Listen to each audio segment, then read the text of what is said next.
Turkish authorities have released the family of the policeman who assassinated Russia's ambassador to Ankara. Police detained Mevlut Mert's mother, father, sister and two other relatives for questioning. Mert was killed after gunning down Andrei Kalov on Monday evening at an art exhibition. Let's get the very latest on this and speak to our correspondent Hasan Abdullah, who is live in Ankara for us. Hasan, what is the very latest in terms of the investigation into this shooting?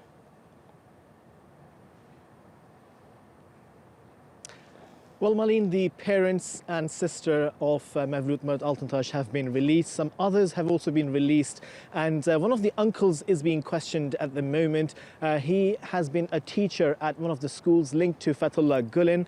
Now, Gulen himself has denied that his group was involved in this. However, as investigations continue, police are currently questioning one of the flatmates of the killer. And also investigators are examining the communication record and also some other digital evidence. Now, Turkish and Russian investigators are working together on this. And earlier, Turkish Foreign Minister Mevlut Çavuşoğlu has said that there is no doubt and Turkey and Russia are on the same page as far as the involvement of FETÖ is concerned. Also, President Erdogan has said that it is very clear that FETÖ is involved in this and that this matter should be clearly expressed.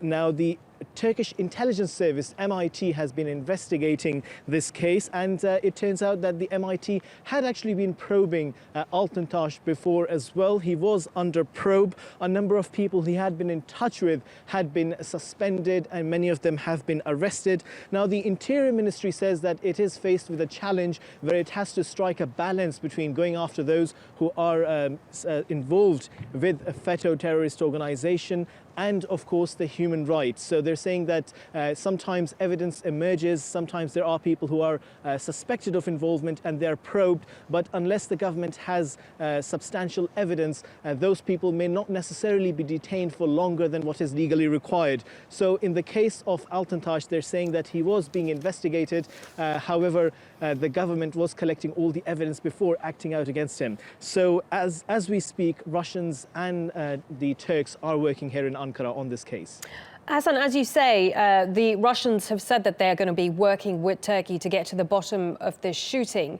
What has Russia's response been to this accusation by the president and his team that Fethullah Gulen is behind this attack? And what else is happening in Russia today? I believe the funeral is taking place for the ambassador.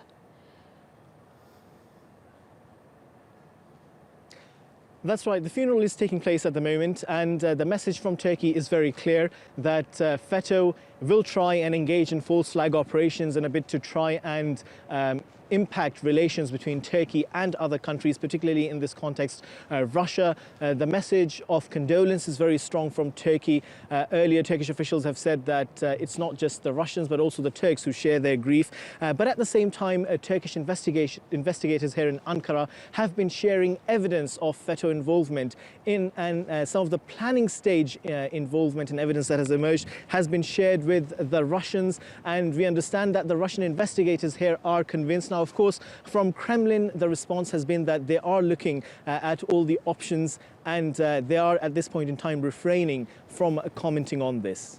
OK, many thanks for that update. Hasan Abdullah there for us in Ankara.